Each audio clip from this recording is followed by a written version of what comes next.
ہے اور اس کے حبیب پاک علیہ الصلوۃ والتسلیم کی خصوصی عنایتیں توجہات کا نتیجہ ہے کہ ہماری ہر سانس حسین ابن علی کے نام ہے۔ ہماری زندگی حسین ابن علی کی مرہون منت ہے۔ ہمارا دین کا اثاثہ حسین ابن علی کی محبت ہے۔ یہ فقہ کی کتابیں، یہ چار حق مسلک حنفی، حنبلی، مالکی اور مسلک کتنے ہیں؟ توجہ ہے کہ نہیں؟ نیند آ رہی ہے؟ کتنے ہیں مسلک؟ کتنے ہیں؟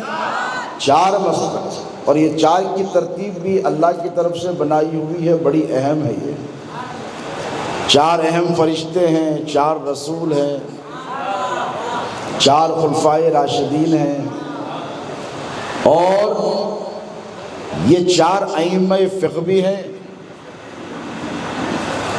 یہ جو کتابیں ہیں فقہ کی، جس کے ذریعے نماز، روزہ، حج، زکوٰۃ وغیرہ کا علم حاصل کیا جاتا ہے کہ وضو کیسے کیا جائے، وضو سے قبل اگر غسل فرض ہو تو غسل کیسے کیا جائے۔ بولیے، کوئی شخص ناپاکی کی حالت میں منہ اٹھا کے مسجد کو جا سکتا ہے؟ نہیں جا سکتا۔ اگر چلا جائے تو حرام ہے۔ تو اب مسجد کو جانے سے پہلے اگر غسل واجب ہو تو غسل کا طریقہ معلوم ہونا چاہیے، اور غسل کے طریقے میں کتنے فرائض ہیں، کتنے واجبات ہیں، یہ بھی معلوم ہونا چاہیے۔ اب اگر کوئی مسلمان جو سلیم الفطرت ہے، پاک طبع ہے، اللہ کے گھر کو نماز پڑھنے کے لیے، اللہ کی عبادت کرنے کے لیے جا رہا ہے، تو پہلے اہتمام کرے گا کہ پانی میسر ہو جائے، اور پانی مل جائے تو پھر صاف اور پاک ملے، یہ بھی شرط ہے۔ اور جہاں پر غسل کر رہا ہے وہ جگہ بھی پاک ہو۔ موری اور نالی میں گندی بیٹھ کر غسل، بولیے، نہیں کیا جائے گا۔ کہنے والا اگر کہے کہ میرا یہ پانی تو پاک ہے، ناپاک جگہ پر بیٹھا ہوں تو کیا ہوا؟ توجہ ہے، میں کہاں لے جانا چاہتا ہوں، سمجھ رہے ہیں؟ شہزادے غوث اعظم کے غلام ہیں۔ تم جوان ہوئے ہو، بوڑھے ہوئے، شہزادے غوث اعظم کو سنتے سنتے میرے اشارے سمجھاتا رہو۔ بالکل نئی بات آپ کی خدمت میں پیش کر رہا ہوں پیر و مرشد کے فیضان سے، کہ اب اگر کوئی یہ کہے کہ میں پانی تو پاک استعمال کروں گا لیکن جگہ میری ناپاک ہے، جہاں پر غسل کیا جائے وہاں پیشاب، بولیے، نحوست آتی ہے۔ کیوں آتی ہے؟ پاکی نہیں ہوتی ہے۔ تو اگر پانی صرف پاک ہو تو بات نہیں بنے گی، جگہ کا بھی پاک ہونا ضروری ہے، جگہ کا بھی پاک ہونا ضروری ہے۔ اب یہ اللہ کا ہم پر احسان ہے، یہ کربلا والوں کا صدقہ ہے کہ جو حسین ابن علی نے پیاسا رہ کر اسلام کو خون پلا کر ہمیں پاکی اور طہارت کا سلیقہ عطا فرمایا۔ کائنات کا ذرہ ذرہ، پانی کا قطرہ قطرہ حسین ابن علی کا صدقہ ہے، اور ہمارا دل بھی پاک ہے۔ اب دوسری طرف چل کے دیکھیے، جو اپوزیشن پارٹی ہے، وہ کوئی گھنٹے بجانے والے نہیں ہیں، وہ کسی صنم کے سامنے بیٹھے ہوئے بھی نہیں ہیں، وہ ایسے ہی ہیں جیسے حسین کے مد مقابل یزید ہی ٹھہرے تھے۔ نماز ادھر بھی ہو رہی تھی، نماز ادھر بھی ہو رہی تھی۔ اقبال نے کہا عجب تماشا ہوا اسلام کی تقدیر کے ساتھ، قتل شبیر ہوئے نعرہ تکبیر کے ساتھ۔ یزیدیوں نے جب امام عالی مقام امام حسین پر تیر چلائے تو کوئی بھجن نہیں گا رہے تھے، کوئی اشلوک نہیں پڑھ رہے تھے، توجہ ہے آپ کی، کوئی عیسائیوں کے بائبل کے، تورات کے یا زبور کے آیتیں یا روایتیں نہیں پڑھ رہے تھے، بلکہ طرف تماشا یہ، ستم بالائے ستم یہ کہ جس نواسے کے نانا کا کلمہ پڑھا، جس نواسے کے نانا کا کلمہ پڑھا، اسی نانا کا نام لے کر اس کے نواسے کو ذبح کیا گیا۔ اب توجہ، ایک طرف تم ہو، کتنے برس ہو گئے کربلا کو؟ کم و بیش 1400، 380، 2580، 1300، 2580، 90 برس، 14 صدیاں گزر گئی، لیکن ان 14 صدیوں میں حسینیوں کی تعداد میں کمی نہیں ہوئی، دن بدن بڑھ رہے ہیں۔ محبت، عشق اور یہ مودت میں کسی قسم کی کمی نہیں آئی۔ یاروں نے تو بہت زور لگایا کہ اہل بیت کی محبت کو مسلمانوں کے دلوں سے نکال کر پھینک دیا جائے۔ اب مجھے آپ یہ بتائیے کہ جب محرم کا مہینہ آتا ہے تو خارجی اور ناسبی ایوانوں میں ہلچل ہوتی ہے، اور جسے دیکھیے ایک نئے نئے عنوان سے جلسوں کا انعقاد عمل میں لاتا ہے، اور اہل بیت اطہار کی محبت اور مودت اور عقیدت کا اظہار کی جب بات کی جائے تو ہیلے اور بہانے بنائے جاتے ہیں کہ حضرت اتنا نہیں کرنا چاہیے۔ میں نے پوچھا کتنا کرنا؟ نہیں، اتنا نہیں کرنا چاہیے، آپ لوگ تھوڑا زیادہ کر دیتے ہیں، اتنا علی علی نہیں کرنا چاہیے، اتنا حسین حسین نہیں کرنا چاہیے۔ میں نے پوچھا کیوں نہیں کرنا چاہیے؟ تو جواب میں آپ کو ملے گا، اس لیے نہیں کہ حضرت یہ رافضیوں کا طریقہ ہے۔ کیا ہے؟ یہ رافضیوں کا طریقہ ہے، اتنا اہل بیت کا ذکر نہیں کرنا چاہیے۔ تو ایک سوچی اور سمجھی سازش کے تحت اہل بیت اطہار کی محبت کو دلوں سے نکالا جا رہا ہے۔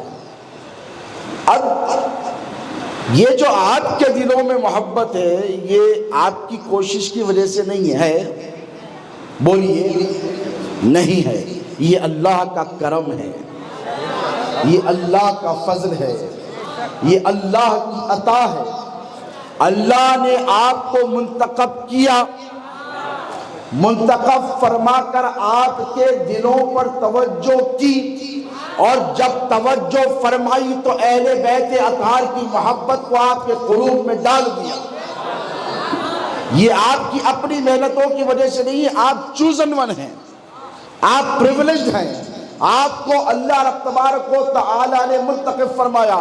اور ایک طرف وہ ہے جو کلمہ بھی پڑھتے ہیں، قرآن بھی پڑھتے ہیں، حج کو بھی جاتے ہیں، عمرہ بھی کرتے ہیں، زکوٰۃ بھی دیتے ہیں، سارے احکام کی پابندی کرتے ہیں، لیکن جب اہل بیت اطہار کی محبت کا سوال کیا جاتا ہے تو مکر جاتے ہیں۔ تو اللہ نے ان پر توجہ، بولیے، نہیں فرمائی۔ اللہ نہیں چاہتا کہ سب کے سب علی والے بن جائیں۔ حدیث پاک ہے، حضور فرماتے کہ اے علی، اگر دنیا تیری محبت پہ مجتمع ہو جاتی، اگر دنیا تیری محبت پر جمع ہو جاتی، مجتمع ہو جاتی، تو اللہ جہنم کو پیدا ہی نہیں کرتا۔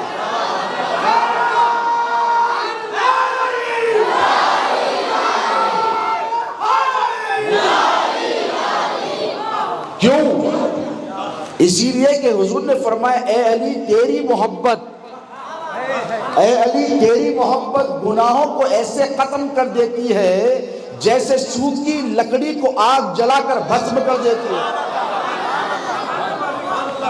اب ایک طرف گناہ ہے اور ایک طرف علی مرتضیٰ کا سہارا ہے۔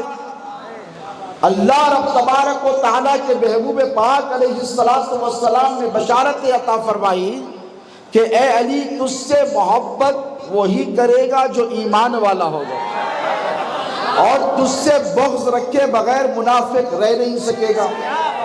پھر آگے ارشاد فرمایا کہ اے علی تو قاسم جنت و دوزخ ہے۔ بھئی قاسم جنت تو سمجھ میں آتا ہے، لیکن قاسم دوزخ تو فرمایا اے علی تو جنت کا بھی بانٹنے والا ہے، جہنم کا بھی بانٹنے والا ہے۔ تو کہا یا رسول اللہ کیسے؟ تو فرمایا علی جو تجھ سے محبت کرے گا وہ جنت میں جائے گا، اور جو تجھ سے بغض رکھے گا وہ جہنم میں جائے گا۔ تو اس حساب سے جنت بھی تو دے رہا ہے، جہنم بھی تو دے رہا ہے۔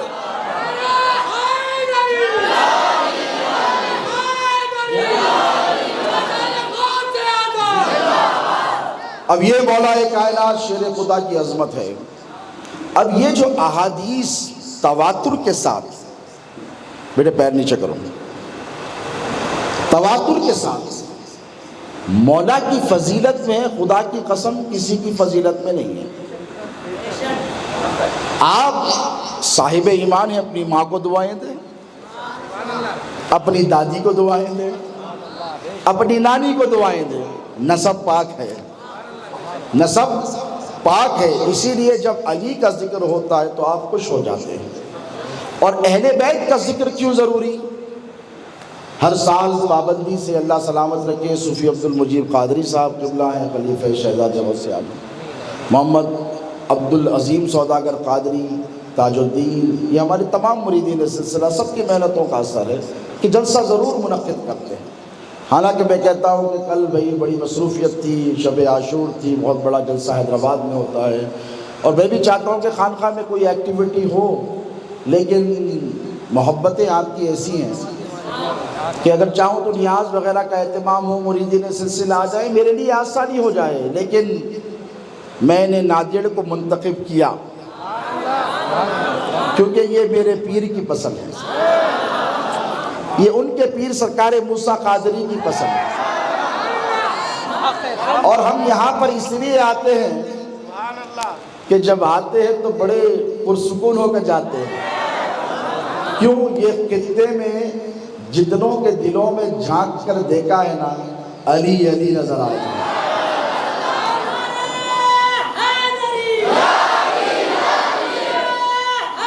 اور یہ شہزاد غوث اعظم کی انتھک محنتوں اور فیضان کا نتیجہ ہے۔ ناجر کے بزرگوں سے پوچھئے، کووڈ بہت بزرگوں کو لے کر چلا گیا، لیکن اب بھی 2-3 پرانے جو چار مینار کے جیسے قدیم اور مضبوط ہیں وہ ٹکے ہوئے ہیں۔ حاجی عبد عثمان قادری صاحب، حاجی ہارون صاحب، اللہ ان کی عمر دراز فرمائے، ان سے جا کر پوچھئے کہ ناجر کی سرزمین پر ماحول ایسا نہیں تھا، ماحول مختلف تھا، یہاں پر جماعتیں دندناتیں پھرتی تھیں۔ یہ شہزاد غوث اعظم کا انتخاب ہے، یہ شہر پسند فرمایا تو دیکھا کہ کیا ضروری ہے ایمان کے تحفظ کے لیے۔ دیکھو تم جب اگر سفر پر نکلو یا جنگ پر نکلو تو جان بچانے کے لیے گھر والے کہتے ہیں بیٹا پرخطر راستوں سے رات میں جا رہا ہے اور سڑک پر کتے پھر رہے ہیں۔ شہر حیدرآباد میں بڑی پریشانی آئے دن آپ نیوز میں پڑھ رہے ہیں، کم سے کم ایک چھوٹی لکڑی تو بھی لے کے جا۔ کیا بولتے؟ ایک چھوٹی لکڑی تو بھی لے کے جا۔ بچہ ضدی ہے، نہیں لے کے گیا، سڑک پر گیا، 10-12 کتے گھیر لیے۔ یہ انسیڈنٹس ہوتے نہیں ہوتے؟ گھیر لیتے، چھوٹا رہا تو پہلے اٹیک کرتے، بڑا رہا تو بڑوں کو لے کے آتے، ان کی بھی پوری پلاننگ رہتی۔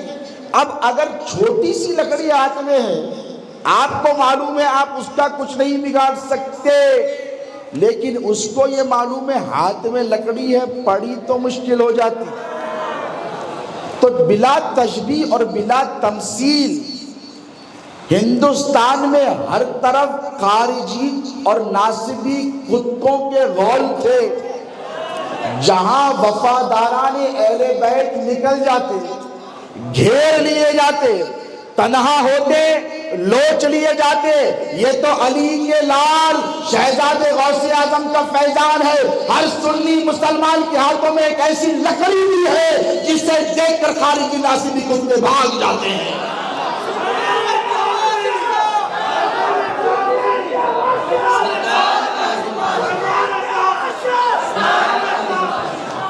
اور کیوں ضرورت محسوس کی شہزادے غوث اعظم نے کہ یہ کیوں ضروری ہے، کس واسطے؟ شہزادے غوث اعظم کو پتہ ہے، اور یہ ان کا منصب ہے سیدوں کا، کیا ہے؟ ہر ایک کی ایک ڈیوٹی ہوتی ہے۔ کیا ہوتی ہے؟ ڈیوٹی ہوتی ہے، اور یہ شہزادے غوث اعظم کی اولاد علی ہونے کی وجہ سے ذمہ داری تھی، اور ان کی اولاد کی، ان کی مریدوں کی بھی ذمہ داری ہے کہ جب جہاں جہاں ہم خارجیت اور ناصبیت زدہ کتوں کو دیکھیں گے تو یا غوث المدد بول کر ماریں گے ضرور۔ اب لوگ کہتے ہیں کہ آپ لوگ آتے ہیں اور ہمیشہ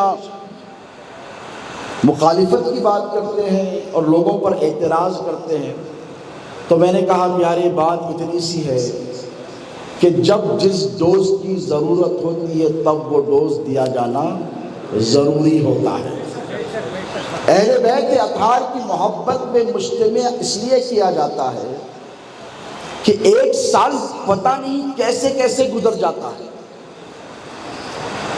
اپنے احوال کی، اپنے اعمال کا آپ انٹروسپیکشن کیجئے، آپ جائزہ لیجئے، تو آپ کو پتہ چلے گا کہ کہیں نہ کہیں ایک دقیقہ رہ جاتا ہے کہ مولا سال بھر تو کرا عبادت، پتہ نہیں قبول ہوئی کہ نہیں ہوئی، سال تمام تو میں نے محنتیں کی ہیں، پتہ نہیں تیری بارگاہ تک پہنچی ہے کہ تو نے رد کر دیا ہے ان کو۔ آؤ، حدیث میں ایک ایسی ذات ہیں جنہیں عبداللہ ابن مسعود کہتے ہیں، جو جلیل القدر صحابی رسول ہے۔ جتنے محدثین ہیں ان سب نے حضرت عبداللہ ابن مسعود رضی اللہ تعالی عنہ سے، ان کے علم سے خوشہ چینی کی ہے، تب جا کر علم حدیث کو آگے بڑھایا ہے۔ ان کی ایک روایت سنو، پھر ذکر حسین ہوگا تاکہ پتہ چلے کہ ذکر حسین کیوں ضروری ہے۔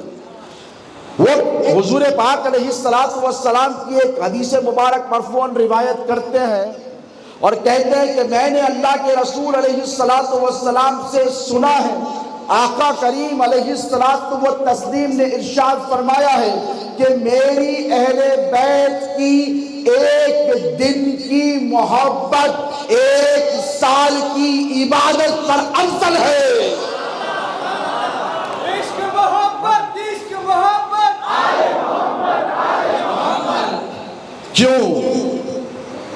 کیوں ہے؟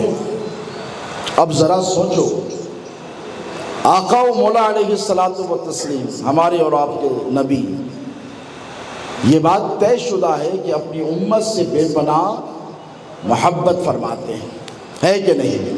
کسی بھی نبی نے اپنی امت سے ایسی محبت نہیں کی جیسے حضور نے فرمائی ہے۔ میں کل حیدرآباد میں اس عنوان پر خطاب کر رہا تھا، لیکن کیا کروں، سوشل میڈیا جب سے آیا ہے مشکل ہو گئی ہے، وہاں بولے سو یہاں نہیں بول سکتے، یہاں بولے سو وہاں نہیں بول سکتے۔ یہ بڑا ستاتا ہے۔ فیس بک سرکار بھی فرماتے تھے کیا نہیں ہے کیا لگا ہے، جب دیکھو تم لوگ لے کے ٹھہر جاتے ہیں، ہمارے لیے مسائل ہو جاتے، نئی نئی باتیں کہاں سے لائیں گے۔ میں کوشش کروں گا انہی کے فیضان سے کہ آپ کی خدمت میں، اور جو ہزاروں لاکھوں لوگ سوشل میڈیا کے ذریعے ہمیں دیکھ رہے ہیں، اور ان تک پیغام پہنچے۔ ایک بات تو طے شدہ ہے کہ اللہ کے رسول علیہ السلام نے جا بجا قدم قدم پر اپنی حیات طیبہ میں اہل بیت اطہار کے مناقب اور فضائل بیان فرمائے ہیں، کھول کھول کر بیان فرمائے ہیں، ان کے حقوق بتائے ہیں کہ دیکھو میری اہل بیت کا معاملہ ایسا ہے جیسے کشتی نوح، سوار ہو جانا عافیت سے پہنچ جاؤ گے۔ اور ایک حدیث جسے حدیث ثقلین کہتے ہیں، آقا و مولا علیہ السلام نے ارشاد فرمایا انی تارک فیکم الثقلین کتاب اللہ و اطرتی اہل بیتی، میں دو چیزیں تمہارے حوالے کر کر جا رہا ہوں اور انہیں ہلکا مت سمجھنا، وزن ہے۔ اب یہ رسول الثقلین فرما رہے ہیں، جو نبیوں میں رسولوں میں ثقلین ہیں، وہ رسول الثقلین فرما رہے ہیں کہ بھاری اور بھرکم چیزیں چھوڑ کر جا رہا ہوں، تو یا رسول اللہ ہم کیا کریں؟ فخذوہما، ان کو پکڑ کر رکھو۔ یا رسول اللہ کیا ہے؟ بولو۔ ایک ہے کتاب اللہ فیہ ھدی و نور، اس میں ہدایت ہے اور نور ہے، اور دوسری ہے میری اہل بیت، دوسری ہے میری اہل بیت، ان دونوں کو پکڑ لینا۔ دیکھو اللہ کی قدرت میں قربان جاؤ، ہاتھ بھی دو دیے اور ذمہ داریاں بھی دو دی گئی ہیں، ایک ہاتھ میں قرآن تو ایک ہاتھ سے اہل بیت کا بولو دامن پکڑ لینا۔ اب اس میں کیا حکمت ہے؟ ہمارا جو مخالف گروہ ہے وہ یہ کہتا ہے کہ حضور نے یہ نہیں فرمایا بلکہ یہ کہا کتاب اللہ و سنتی، لیکن متفق علیہ حدیث جو ہے وہ یہ ہے کتاب اللہ و اہل بیتی۔ اب جب ہم اہل بیت کے اطہار کی محبت کی طرف بلاتے ہیں تو ہم چاہتے ہیں کہ حضور نے فرمایا یہ دونوں کو پکڑ کر رکھنا، اس وقت تک یہ دونوں جدا نہیں ہوں گے جب تک کہ تم کو میرے حوض تک نہیں پہنچا دیتے۔ یہ بشارت کس کی ہے؟ حضور کی بشارت ہے کہ حضور نے فرمایا دونوں کو پکڑ کر رکھو گے تو میں تمہارا حوض پر انتظار کرتا رہوں گا، تم حوض تک پہنچ جاؤ گے۔ یہ ضمانت، یہ گارنٹی، یہ تمانیت آقا و مولا علیہ السلام نے عطا فرمائی۔ اب پکڑنے والوں نے جو صحیح معنوں میں سننی ہے، قرآن کو بھی پکڑ کر رکھا ہے، اہل بیت اطہار کے دامن کو بھی پکڑ کر رکھا ہے۔ اب دیکھو قرآن پڑھتے سب ہیں، سمجھ میں سب کو آتا، سمجھ میں سب کو آتا نہیں آتا، لیکن ثواب برابر ملتا۔ سمجھنے اور نہیں سمجھنے کا معاملہ نہیں، قرآن پڑھنے والے کو حرف حرف پر ثواب۔ من قرأ حرفا من کتاب اللہ فلہ بہ عشر امثالھا، حضور فرماتے ہیں کہ جس نے قرآن کا ایک حرف پڑھا اس کو 10 نے کیا۔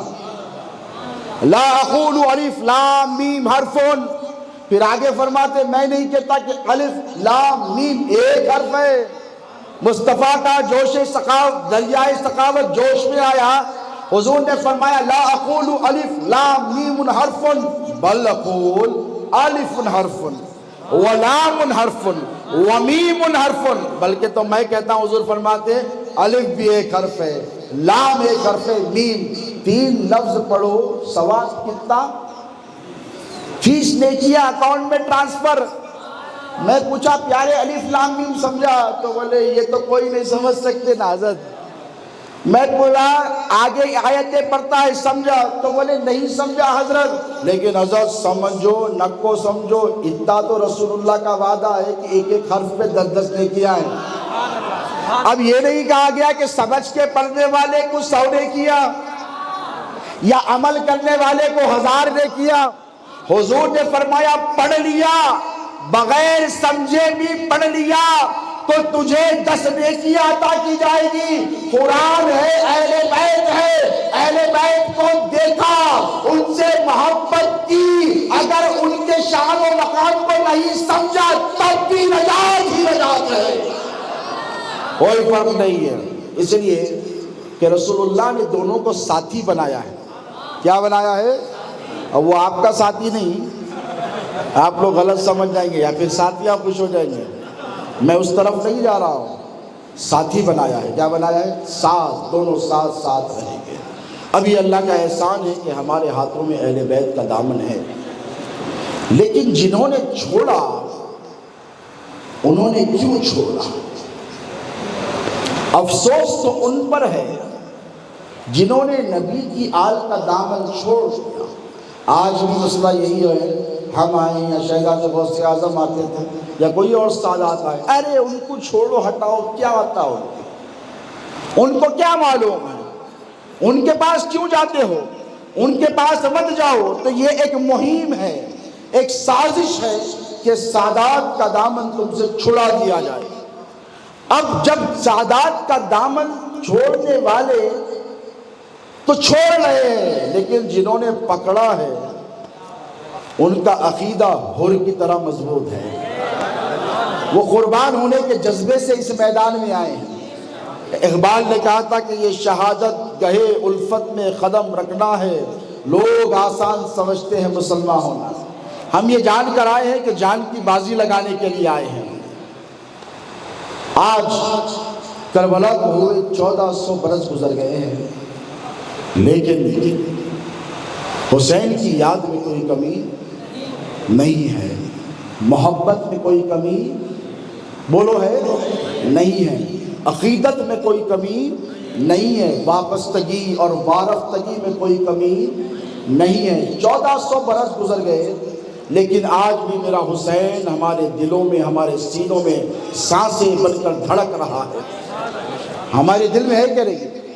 محرم کا مہینہ آتا ہے تو جو صحیح العقیدہ سنی ہوتا ہے وہ تڑپ جاتا ہے، وہ بلک جاتا ہے، وہ بے چین ہو جاتا ہے، اس کی نگاہوں کے سامنے وہ کربلا کا خونی منظر آ جاتا ہے، وہ حلقوں میں علی اصغر آ جاتا ہے، وہ حضرت عباس کے کٹے ہوئے شانے آ جاتے ہیں، وہ حضرت علی اکبر کی لٹتی ہوئی جوانی آ جاتی ہے، وہ امام حسین علیہ السلام کی بے قراریاں اور اضطراب آ جاتا ہے کہ کیسے میرے آقا حسین نے تنہا ایسے مظالم برداشت کیے کہ تاریخ انسانیت میں کسی پر اتنا ظلم ایک وقت میں نہیں ڈھایا گیا جتنا امام حسین پر ڈھایا گیا۔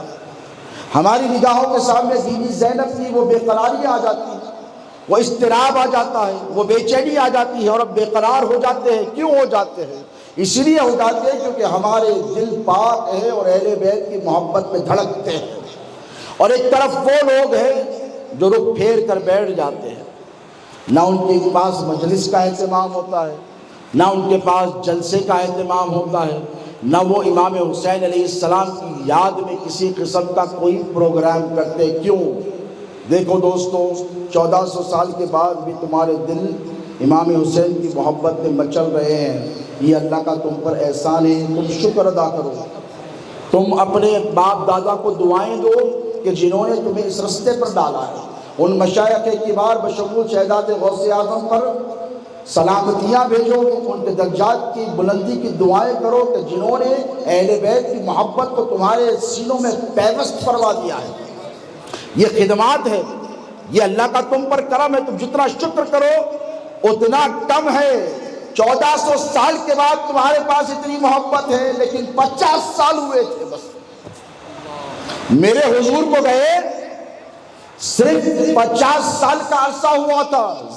زمانہ کتنا قریب تھا حضور سے، وہ زمانہ قریب تھا کہ یہ زمانہ قریب ہے، وہ زمانہ کتنا قریب تھا، لیکن دشمنیوں کا یہ عالم تھا کہ حضور نے جب فاران کی چوٹی پر اعلان کیا اپنی نبوت کا، مشرکین مکہ اور کفاران قریش حضور کی جان کے دشمن بن گئے۔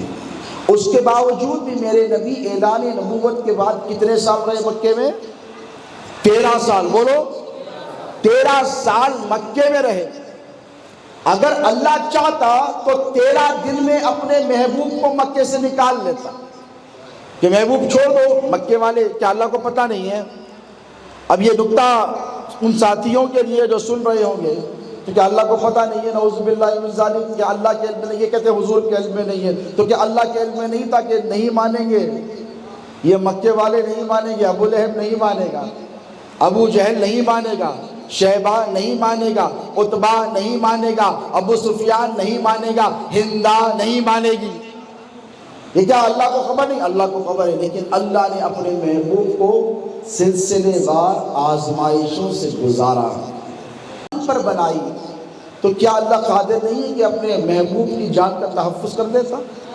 بولو، ارے جس نے یونس کو مچھلی کے پیٹ میں سلامتی عطا فرمائی، وہ کیا بطن مکہ میں اپنے محبوب کو بچانے پر قادر نہیں ہے؟ اس نے فرمایا واللہ یعصمک من النار، محبوب اللہ تیری حفاظت فرما رہا ہے۔ لیکن جب دیکھا کہ ظلم و تشدد اور بربریت بڑھتی جا رہی ہے اور دشمنی عروج پر ہے، اور حضور کا تو کچھ بگاڑ نہیں سکتے تھے، لیکن اللہ نے یہ چاہا کہ محبوب اب تیری شان میں گستاخی ہوگی، تیرے رب کو گوارا نہیں ہوگا۔ اب اللہ نے کیا فرمایا؟ محبوب ہجرت کیجئے۔ کیا کیجئے؟ ہجرت۔ حضور نکل گئے مدینے۔ سرکار سیدنا ابو بکر صدیق کو ساتھ لیا، مولا کو بستر پہ لٹھایا، کہا امانتیں دے دینا اور مجھ سے آ کے ملنا۔ مدینے چلے گئے۔ مدینے میں گئے ہی نہیں، 1 سال کا عرصہ گزرا، بدر ہو گئی ہے۔ اب یہ جو بدر ہے یہی کربلا کا تسلسل ہے، ابتدا بدر ہے، انتہا کربلا ہے۔ اب سمجھو فتوحات، کامیابیاں بدر میں بھی ہوئی ہیں، اور اسلام آج جو ٹکا اور زندہ ہے وہ کربلا کے صدقے میں ٹکا ہوا ہے۔ توجہ طلب بات، اب یہاں سے تھوڑی سی آپ کو توجہ رکھنی پڑے گی، کیونکہ پیغام لے کر جانا ہے۔ صرف قصے کہانیاں یا پھر میں آپ کو مصائب یا سنا کر آپ کے آنکھوں سے صرف آنسو نکالنا نہیں چاہتا، بلکہ آپ میری باتوں کو توجہ سے سنیں تاکہ آپ کو دنیا جو چال چل رہی ہے خارجیت اور جاسوسیت سمجھنے میں آسانی ہو۔ اب بدر کا معرکہ ہوا، کتنے مارے گئے؟ 70 رؤسانہ قریش، سرداران قریش۔ ادھر کتنے تھے؟ 313۔ ادھر کتنے تھے؟ 1000۔ ادھر 313 نہتے تھے، اور اس میں سب کے سب مجاہدین نہیں تھے، اور اس طرف 1000 کھا پی کے تیار تھے، سواریاں تھی، ہتھیار تھے، سب کچھ تھا۔ ان میں سے 70 سرداران قریش مارے گئے، اسلام کو سب سے بڑی فتح یابی میسر ہوئی۔ اب یہاں سے ریاست مدینہ کا اسٹیبلشمنٹ شروع ہوا، اسلامی نظام، اسلامی حکومت اور اسلامی سلطنت۔ 70 سرداران قریش مارے گئے، ان میں سے 40 کو تنہا علی مرتضیٰ نے مارا۔ اب کیا انکار کرو گے؟ اب اگر ریشو دیکھے باقی کے صحابہ کتنے مارے، مولا علی کتنے مارے، تو 60-40، 60% کو تنہا علی نے مارا۔ اب جب علی نے مارا تو ہاہاکار ہو گئی کہ ہائے، دیکھو سید الشہداء امیر حمزہ بھی تھے ساتھ میں، وہ بھی تو اسد اللہ و رسول ہی ہے نا، لیکن یہ شرف اللہ نے علی مرتضیٰ کو عطا فرمایا۔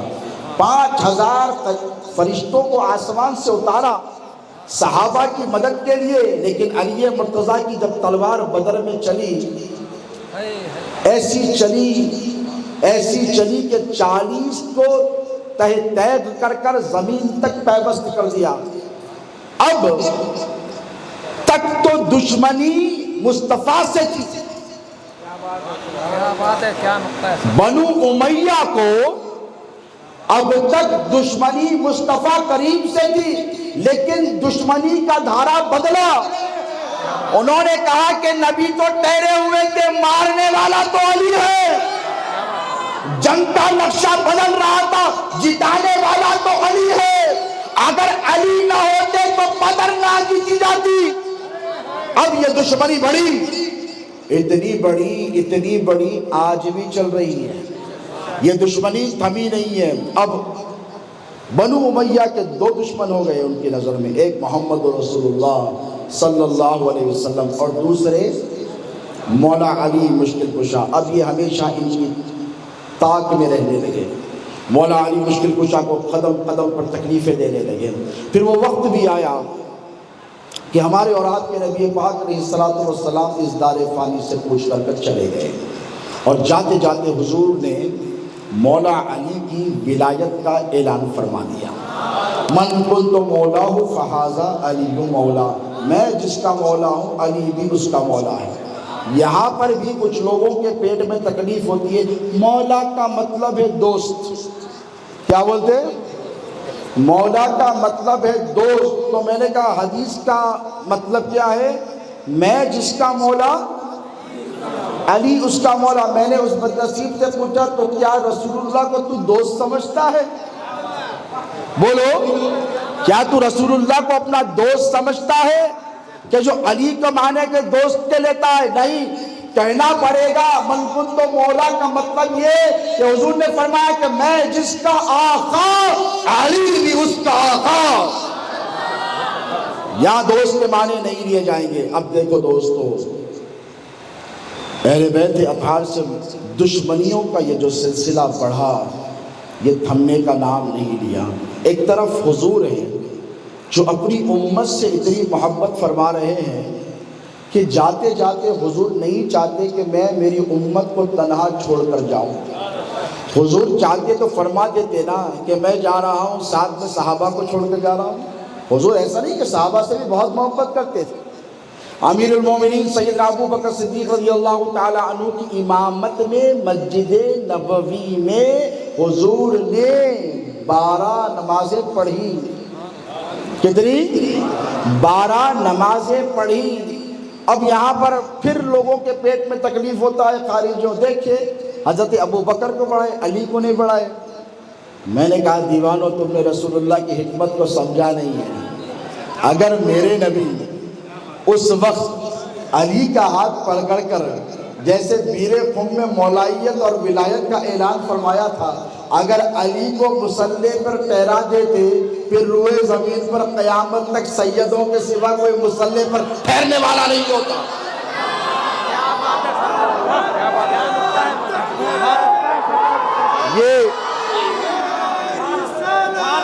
یہ حضور کا فیضان ہے, یہ حضور کا فیضان ہے. حضور کو پتا ہے چشم نبوت دیکھ رہی ہے دنیا کے چپے چپے میں مسجدیں ہوں گی.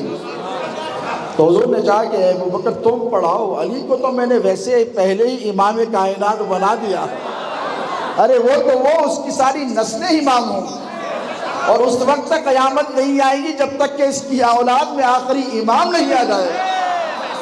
تو یہ تو اہل بیت اطہار کا مقام و مرتبہ ہے. اللہ کے رسول علیہ السلام کو خبر ہے, پتہ ہے کہ میری نسل کے ساتھ کیا کیا جانے والا ہے. کیا حضور کو خبر نہیں تھی؟ امام حسین پیدا ہوئے, حضور آئے, کتنے خوش ہیں, نام رکھا, یہ رکھا, نہیں حسین رکھو. امام حسن کا حسن رکھا, حسین رکھو. روایت دیکھیں, بیٹھے ہوئے ہیں, اسی اسنا میں جبرائیل آ گئے اور آئے اور کہنے لگے یا رسول اللہ بہت بہت مبارک ہو, حسین پیدا ہو گئے ہیں. تو حضور مسکرائے, ہاں حسین پیدا. کتنا خوشی کا ماحول ہوگا گھر میں. دیکھیں ادھر سیدہ خوش ہیں, ادھر مولا خوش ہیں, ادھر امام حسن چھوٹے سے ہیں 7-8 مہینے کے, اپنے بھائی کو دیکھ دیکھ کر خوش ہو رہے ہیں. اسی اسنا میں آ گئے, تھوڑا وقت لے لیتے نا, نہیں وقت نہیں. آتے ہی کہا یا رسول اللہ ایک فرشتے کو ساتھ میں لایا. تو کہا کیا چاہتے ہو؟ کہا یا رسول اللہ ایک فرشتہ ہے. جبرائیل کہتے ہیں میں جب آسمان چھوڑ کر نکل رہا تھا تو راستے میں ایک فرشتہ ملا, روتا بیٹھا تھا. میں نے پوچھا کیا ماجرا ہے؟ پطرس اس کا نام ہے. کہا کیا ماجرا ہے؟ تو کہنے لگا فرشتہ کہ اے جبرائیل بات اتنی سی ہے کہ ایک امر کے بجا لانے میں, ایک حکم کی تعمیل میں مجھ سے تھوڑی سی تاخیر ہو گئی. اللہ مجھ سے ناراض ہوا اور اس کے جلال کی وجہ سے میرے بالوں پر کٹ گئے. میں اس لیے نہیں رو رہا ہوں کہ میرے بالوں پر کٹ گئے, میں اس لیے رو رہا ہوں کہ اللہ مجھ سے ناراض ہو گیا. اس لیے نہیں کہ مجھے ہواؤں میں اڑنا ہے, اس لیے ناراض ہو کہ اللہ نے اپنا رخ رحمت میری طرف سے پھیر لیا ہے. جبرائیل تم کہاں جا رہے ہو؟ جبرائیل نے کہا محمد رسول اللہ خاتم النبیین کے گھر ایک شہزادہ پیدا ہوا ہے, ان کا کیا کمال ہے؟ مناقب اور فضائل امام حسین کے بیان کیے. تو کہا مجھے بھی لے کر چلو گے؟ تو جبرائیل نے یہ نہیں کہا کہ اللہ صاحب سے پوچھ لوں پھر لے کے چلو, کہا چلو. اتنا تو اختیار, اتھارٹی اللہ نے فرشتوں کو دے کر رکھی ہے. جبرائیل کے ساتھ وہ بھی فرشتہ اترا, اور جب اترا تو فرشتے سے کی اجازت تھی حضور سے کہ یا رسول اللہ اگر اجازت ہو. تو حضور نے کہا کیا کرنا چاہتے ہو؟ تو کہا یا رسول اللہ یہ آپ کا جو شہزادہ ہے یہ سید ہے, یہ شہید کیا جائے گا. کربلا کی سرزمین پر آپ کی امت کے لوگ آپ ہی کا کلمہ پڑھنے والے شہید کر دیں گے۔ اور یا رسول اللہ اس کی فضیلت یہ ہے اس کے جسم کی، کیونکہ اس کا خون آپ کا خون ہے، اس کا جسم آپ کا جسم ہے، اس کی تمام برکتیں آپ کی ہیں۔ اس کے جسم کی برکت کا یہ عالم ہے کہ اس کا جسم جس کے جسم سے مس ہو جائے اللہ اس پہ جہنم کی آگ کو حرام کر دیتا ہے اور اللہ اپنی ناراضگی کو اس سے ختم کر لیتا ہے۔ اسی لیے سیدوں سے ہاتھ ملایا جاتا ہے۔ نکتہ یہاں پہ بھی تکلیف ہوتی، سادات کا ہاتھ کیوں چومتے ہو؟ تو حضور نے کہا جبرائیل کیا کہتے ہیں یا رسول اللہ اجازت دے دیجئے، یہ فرشتہ اگر حسین ابن علی کے جسم سے اپنے جسم کو مس کر لے گا تو اس کے بالوں پر بھی آ جائیں گے اور اللہ کی ناراضگی بھی ختم ہو جائے گی۔ لہذا فرشتہ آگے بڑھا اور اس نے آغوش میں امام حسین کو لیا، امام حسین نے آگے کھولی، مسکرائے، اس کے بالوں پر لوٹ کر آ گئے۔ تو اس میں حکمت کیا ہے؟ حکمت یہ ہے کہ یہ ہاتھ شہزادے غوث اعظم کے ہاتھ میں، ان کا ہاتھ موسیٰ قادری سرکار کے ہاتھ میں، ان کا ہاتھ لاہوری سرکار کے ہاتھ میں، ان کا ہاتھ غوث اعظم کے ہاتھ میں، غوث اعظم کا ہاتھ امام حسن کے ہاتھ میں، امام حسن کا ہاتھ مولا کے ہاتھ میں، مولا کا ہاتھ رسول اللہ کے ہاتھ میں۔ تو یہ تسلسل ہے، یہ اہل طریقت کا مجمع ہے، اس لیے یہ بات آپ کی خدمت میں پیش کر رہا ہوں۔ دوستو باتیں بہت ہے کہنے کی، لیکن سنو، یہ جو دشمنی اہل بیت اطہار سے بڑھتی چلی گئی اور ایک لا انتہائی سلسلہ چلا اور رکنے کا نام بولیے نہیں لیا۔ اب حضور نے فرمایا کہ جاتے جاتے اہل بیت کو چھوڑ کر جا رہا ہوں۔ حضور نے یہ نہیں کہا کہ میں صحابی کو چھوڑ کر جا رہا ہوں یا میرے صحابہ کو۔ دیکھو صحابہ کا مقام اپنی جگہ، ہم سنی ہیں، کیا ہے؟ فخر سے کہتے ہیں کہ ہم سنی ہیں۔ خدا کی عزت کی قسم روئے زمین پر ہم سے بڑا کوئی سنی نہیں ہے۔ غوث اعظم کا ماننے والا، پیران پیر کا چاہنے والا رافضی نہیں ہو سکتا، یاد رکھو۔ ہماری نس نس میں سنیت بسی ہوئی ہے اور جو ہم سے مل لے وہ سنی بن جاتا ہے۔ حضور نے یہ نہیں کہا کہ صحابہ کو چھوڑ کر جا رہا ہوں، اس لیے اب توجہ طلب بات ہے، اس لیے کہ صحابی کی صحابیت اس وقت تک جب تک کہ ان کی زندگی،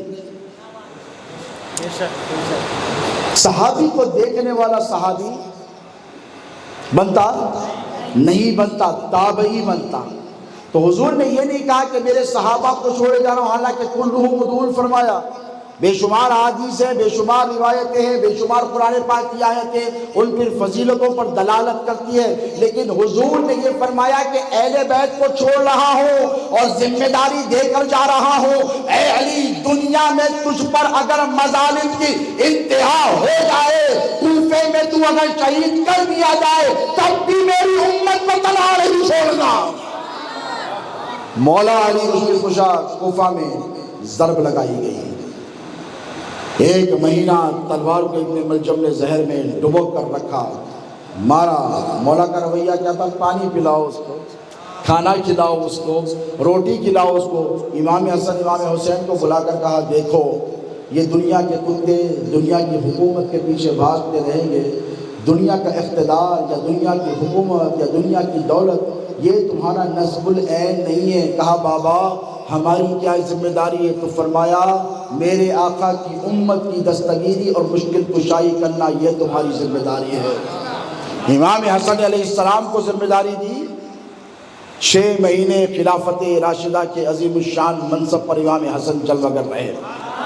حضور نے فرمایا کہ اے بیٹے حسن، میرے بعد 30 سال خلافت راشدہ رہے گی اور اس کے بعد کاٹ کھانے والی ملوکیت۔ 6 مہینے بیٹھے، لوگ کہتے ہیں کہ جس سے امام حسن نے صلح کر لی، ہم اس سے جنگ نہیں کرتے، ہم ان کو برا نہیں کرتے۔ امام حسن نے کیوں دی؟ توجہ ہے آپ کی؟ امام حسن کو پتا ہے کہ خلافت راشدہ تو ختم ہو رہی ہے، اب میرے نانا نے فرمایا کہ ملوکیت ہے، کاٹ کھانے والی حکومت کا آغاز ہو رہا ہے، تو امام حسن علیہ السلام نے کراہیت کی ذمہ داری سے اور کہا کہ میں پاک، میرا باپ پاک، میری ماں پاک، میرا نانا رسول پاک، میری اولاد پاک، میری اولاد میں آنے والا عبد القادر جیلانی غوث پاک، لہذا میں اس حکومت کی گندگی کو ہاتھ نہیں لگاؤں گا، میں پاک ہوں، یہ ناپاک ہے، یہ اسے وہی رکھتے اس حکومت کو جو ناپاک ہے۔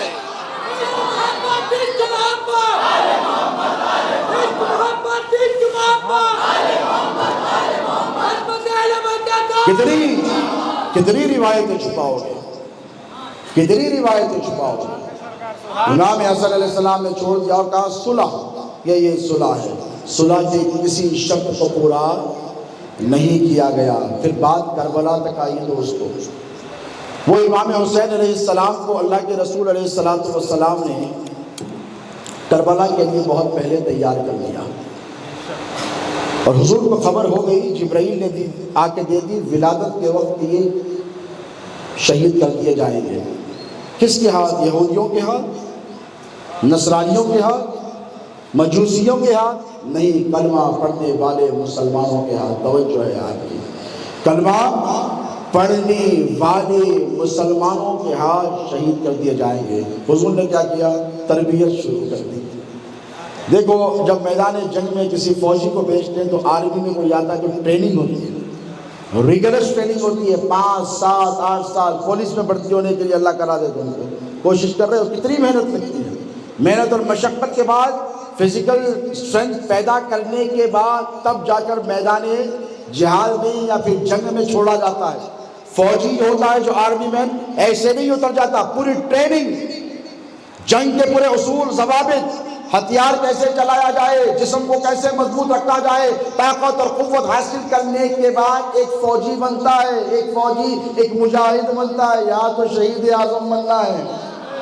اب تربتیوں کا عالم کیا ہے، تربیت کیسی ہو رہی ہے؟ اللہ کے رسول علیہ السلام امام حسین کو زبان چسا رہے ہیں، یہ منظر مولا بھی دیکھ رہے ہیں، سید کائنات بھی دیکھ رہے ہیں۔ امام حسین علیہ السلام مسجد نبوی میں گرتے پڑتے آ رہے ہیں، حضور نے خطبہ روک دیا، ممبر پر سے اتر گئے، آ کر حضور کے گود پر، پیٹھ پر، پشت پر امام حسن اور امام حسین دونوں چڑھ گئے اور دونوں چڑھ کر بیٹھ گئے۔ اب حضور نے سجدہ طویل کر دیا، یہ روایت تو آپ سب کو معلوم ہے، کیوں؟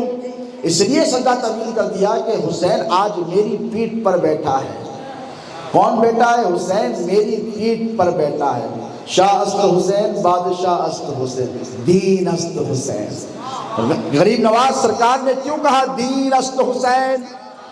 اب دیکھو، پیٹھ پر بیٹھے ہیں امام حسین، حضور چاہتے اٹھ جاتے، ہاتھ سے پکڑ کر اتار دیتے، لیکن نہیں اتارا۔ اس لیے نہیں اتارا کہ اے حسین، آج تو میری پشت پر بیٹھا ہے، میں اس لیے نہیں اٹھتا کہ تو نہ گر جائے، نہیں حسین، میں تجھے اس لیے بٹھا رہا ہوں کہ آج تو میری پیٹھ پر بیٹھا ہے، کل کربلا میں شمر تیری پیٹھ پر بیٹھا ہوگا اور تو ٹھیک اسی طرح سجدے میں ہوگا جیسے تیرا نانا اب سجدہ کر رہا ہے۔ اے حسین، سر نہ اٹھانا، سر کٹا دینا۔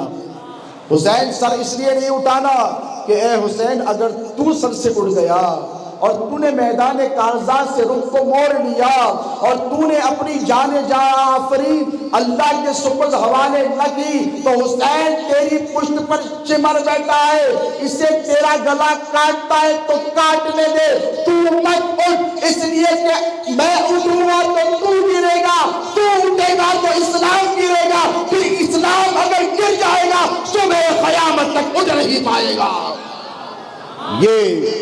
یہ درس اللہ کے رسول علیہ السلام امام حسین علیہ السلام کو دے رہے ہیں۔ قدم قدم پر دستگیری، قدم قدم پر حمایت، قدم قدم پر آبرو رکھ رہے ہیں۔ اس لیے کتنی محبت، اپنی تمام محبتوں کو امام حسین علیہ السلام پر نچھاور کر دیا۔ 7 سال کی عمر مبارک امام حسین کی جب حضور اس دار فانی سے کوچ کر چلے گئے، اس کے بعد پیریڈ بدلتا چلا گیا۔ حضرت ابوبکر صدیق کا دور خلافت، حضرت سیدنا عمر فاروق رضی اللہ تعالی عنہ کی فتوحات، پھر حضرت سیدنا عثمان غنی ذو النورین کا جب دور خلافت آیا، عنوان شباب پہ ہے امام حسن اور امام حسین۔ علی مرتضیٰ نے فرمایا دیکھو صحابہ سے اہل بیت کی محبت کیسی ہے، کہا بھائی عثمان کی جان خطرے میں ہے۔ قصاص طلب کرنے والوں نے یہ نہیں سوچا، ارشاد فرمایا مولا کائنات نے کہ اے حسن اے حسین تم دونوں کو بھائی عثمان کے دروازے پر ٹھہر کر پہرا دینا ہے۔ کیا کرنا ہے؟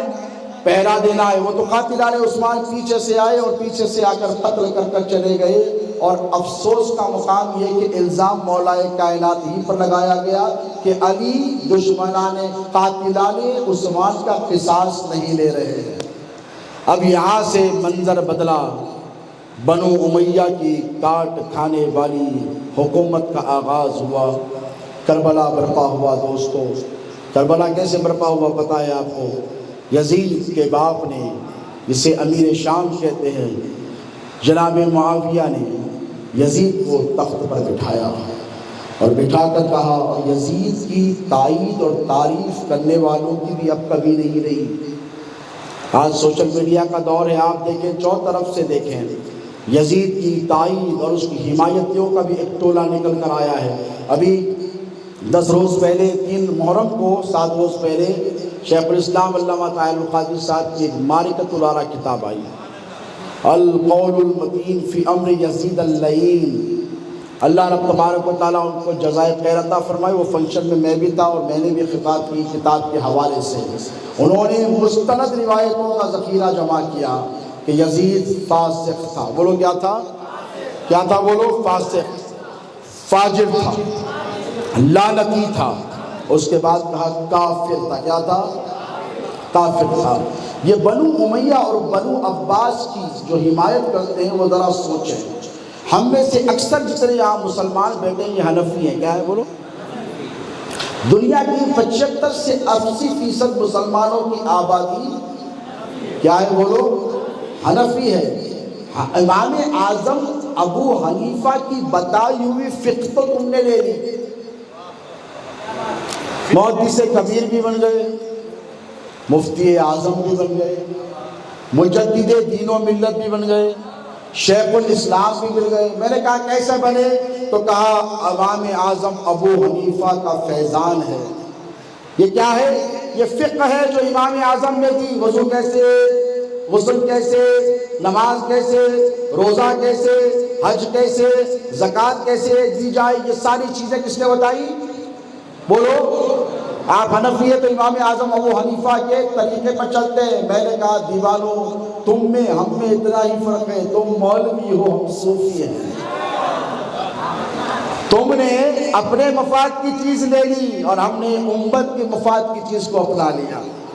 امام اعظم نے تم کو علم کی خیرات عطا کی، آج تمہارے مدرسے چل رہے ہیں۔ اور صوفیاء کرام نے کیا کیا؟ امام اعظم کی فقہ کو بھی اختیار کیا اور ان کے عقیدے کو بھی اختیار کیا۔ امام اعظم ابو حنیفہ کو جب پتہ چلا ہشام بن ملک عباسی خلیفہ، یہ بھی بنو امیہ کا ہی ایک چیپٹر ہے جو سادات کا بہت بڑا دشمن تھا، جب پتہ چلا کہ ہشام بن ملک سادات کرام پر لشکر لے کر آ رہا ہے، جانوں کا دشمن بنا ہوا ہے، تو دیکھو یہ میرے حضرت یا تمہارے حضرت کی بات نہیں، سب کے حضرت کی بات کر رہا ہوں۔ اگر حقیقت میں کسی کو اعلیٰ حضرت کہا جائے تو امام اعظم ابو حنیفہ کی ذات والا صفات ہے۔ ہم مولانا احمد رضا خان رحمۃ اللہ تعالیٰ علیہ سے کوئی بیر نہیں رکھتے، وہ پکے قادری تھے، اس میں کوئی شک نہیں ہے، ان کی قادریت میں کوئی شک نہیں ہے، ان کی خدمات میں کوئی شک نہیں، لیکن جو حقیقت ہے وہ سنو۔ امام اعظم سے تو بڑے نہیں ہے نا، ہے کیا؟ کوئی بھی اس دور کا مولانا 100 200 300 400 500 کوئی دعویٰ کر سکتا ہے کہ میں علم میں ابو حنیفہ سے آگے ہوں؟ نہیں۔ حضور نے فرمایا میری امت میں ایک ایسا عالم پیدا ہوگا کہ اگر سریا پر بھی علم ہوگا تو وہاں پر بھی جا کر حاصل کر دے گا، اور وہ نعمان بن ثابت ابو حنیفہ ہے۔ اب حضرت سیدنا ابو حنیفہ جن کی تم روز اقتدا کرتے ہو، تمہاری نمازوں میں ابو حنیفہ ہے، تمہارے وضو میں ابو حنیفہ ہے، تمہارے روزوں میں ابو حنیفہ شامل ہے، تمہارے حج میں ابو حنیفہ شامل ہے، تمہاری زکاتوں میں ابو حنیفہ شامل ہے، وہ امام اعظم ابو حنیفہ کا یہ عالم ہے کہ حضرت زید رضی اللہ تعالیٰ عنہ امام زین العابدین کے صاحبزادے کو دوسرے خدمت میں آ کر حاضر ہو کر کہنے لگے سرکار میں اہل بیت پر اپنی جان کو قربان کرنا چاہتا ہوں۔ امام زید میں مظلوم علیہ السلام نے کہا کہ نعمان کیا کرنا چاہتا ہے؟ تو کہا سرکار میں نے بہت کام کیا ہے علم کا، دولت کا میرے پاس انبار ہے، لوگ نذرانوں پہ نذرانے لا کر دیتے ہیں۔ امام اعظم نے عرض کیا کہ آپ اجازت دیں تو 1,00,000 درہم میں آپ کو لشکر کے لیے دینا چاہتا ہوں تاکہ آپ امویوں اور عباسیوں کا بدلہ لے۔ آپ کے دادا کے ساتھ جو ظلم کیا گیا کربلا میں، حسین ابن علی کے ساتھ، علی اکبر کے ساتھ، قاسم کے ساتھ، اونو محمد کے ساتھ، علی اصغر کے ساتھ، بی بی زینب کے ساتھ، آپ کی دادی کے ساتھ، میں چاہتا ہوں کہ آپ بدلہ لے لیں۔ یہ میں 1,00,000 درہم پیش کرتا ہوں اور اپنی جان کی بازی لگانے کا وعدہ کرتا ہوں۔ 1,00,000 درہم امام زید کی خدمت میں امام اعظم ابو حنیفہ نے صرف اس لیے پیش کیے تاکہ امام زید امویوں کا باجا بجا سکیں۔ بھول جاتے ہو یہ باتیں، ذہن سے نکل جاتی ہے باتیں۔ جب خلیفہ کو پتا چلا امام اعظم کو جیل میں ڈال دیا۔ جا کے ذرا مولانا سے صبح میں پوچھ لینا کہ امام اعظم کو کس قصور میں جیل میں ڈالا گیا تھا۔ کبھی پوچھا؟ تم ڈرتے ہو اہل بیت کی محبت کا دم بھرنے کے لیے، تم فکر کرتے ہو کہ ہمارے مولانا برا مان جائیں گے، ہمارے حضرت برا مان جائیں گے۔ میں نے کہا امام اعظم کے جیسی جرت پیدا کرو۔ لولا السنتان لحلق النعمان، کہا 2 سال امام باقر جعفر کی غلامی نہ کرتا تو ہلاک ہو جاتا۔ کیوں کہا؟ اس لیے کہ ان کو پتا ہے کہ رسول اللہ نے فرمایا 2 چیزیں، ایک کتاب اللہ، ایک اہل بیت۔ امام اعظم کے ہاتھ میں کتاب اللہ کا سب سے بڑے عالم اس دور میں امام اعظم وہ حنیفہ تھے، لیکن ان کو پتا ہے کہ قرآن ہدایت بھی دیتا ہے، گمراہ بھی کرتا ہے، گمراہی سے بچنا ہے تو اہل بیت کا دامن پکڑ کر رکھنا ہوگا۔ مضبوطی سے پکڑ کر رکھا، چھوڑا نہیں۔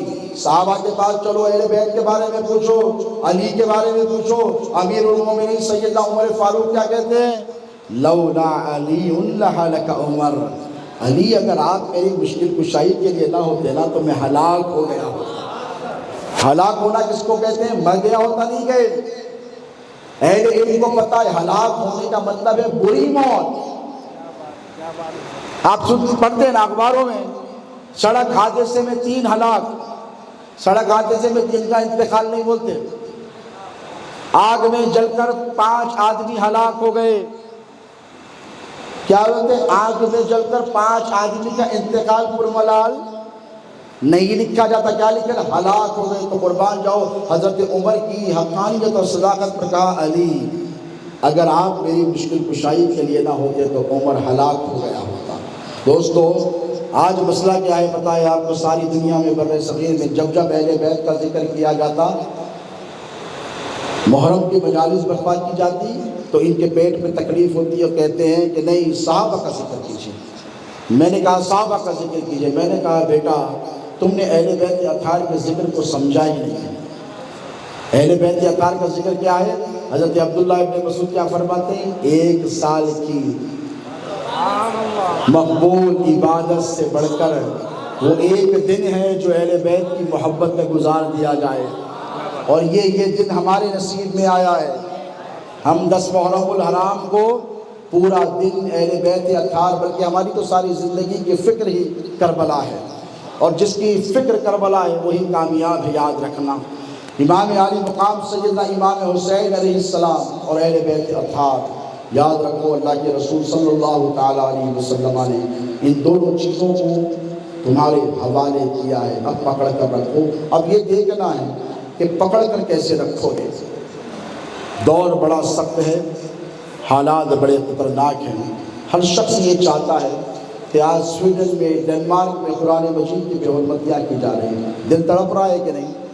بولو مسلمانوں، سوشل میڈیا میں، اخبار میں آپ نے پڑھا کہ سویڈن میں اور ڈنمارک میں قرآن مجید کی بے حرمتیاں کی جا رہی ہیں، اور ادھر بر صغیر میں اہل بیت اطہار کی شان میں گستاخیاں کی جا رہی ہیں۔ جب ذکر اہل بیت چھیڑا جاتا ہے تو کہتے ہیں کہ فضائل مناقب صحابہ بھی بیان کیے جائے۔ میں نے کہا دیوانوں ہم وہ کرتے ہیں جو صحابہ کیا کرتے تھے۔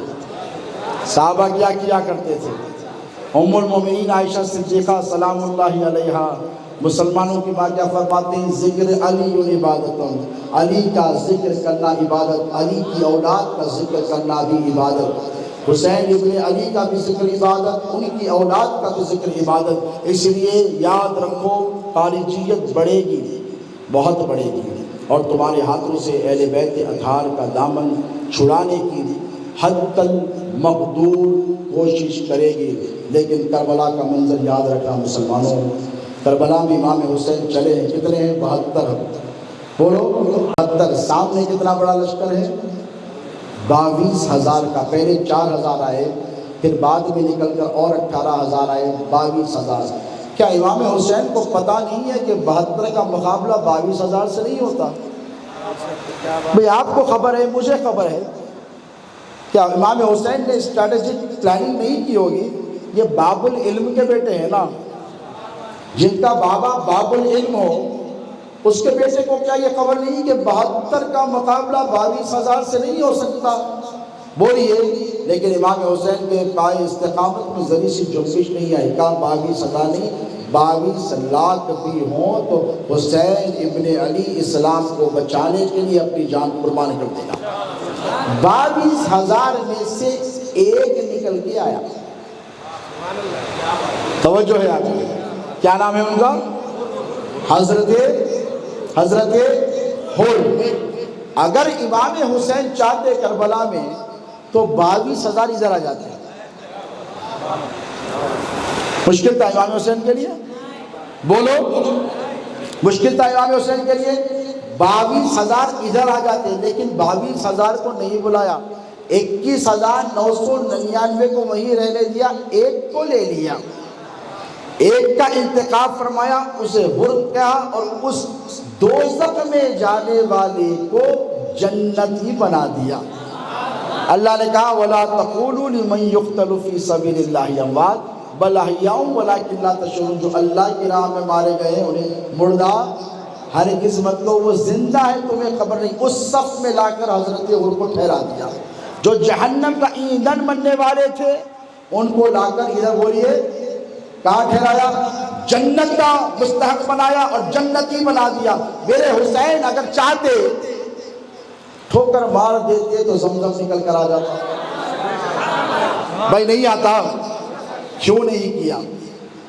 بھائی 600-700 سال کے بعد ان کے پوتے غریب نواز آئے، انا ساگر مرید کو دیے، خود لے گئے، کٹورا دے کے بولے لے کے آ جا، جائے لے کے آ گئے۔ تو کیا ان کے دادا کے پاس یہ اختیار نہیں؟ کہنے والے نے کہا کہ اے دل بگیر دامن سلطان اولیاء، یعنی حسین ابن علی جان اولیاء، وہ سید الاولیاء امام حسین کے اختیارات کا عالم کیا ہوگا؟ ان کے پوتے غوث اعظم جیلانی کا یہ عالم ہے کہ ٹھوکر مارے تو مردے زندہ ہو جاتے۔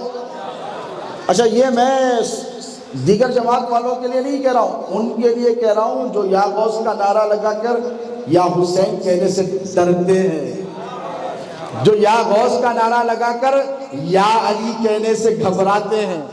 میرا پیغام ان کے لیے کس کے لیے ہے؟ بولو، جو یا غوث کا نعرہ تو لگاتے ہیں لیکن یا علی کھل کے کہنے سے ڈرتے ہیں۔ اگر امام حسین چاہتے ٹھوکر مار دیتے۔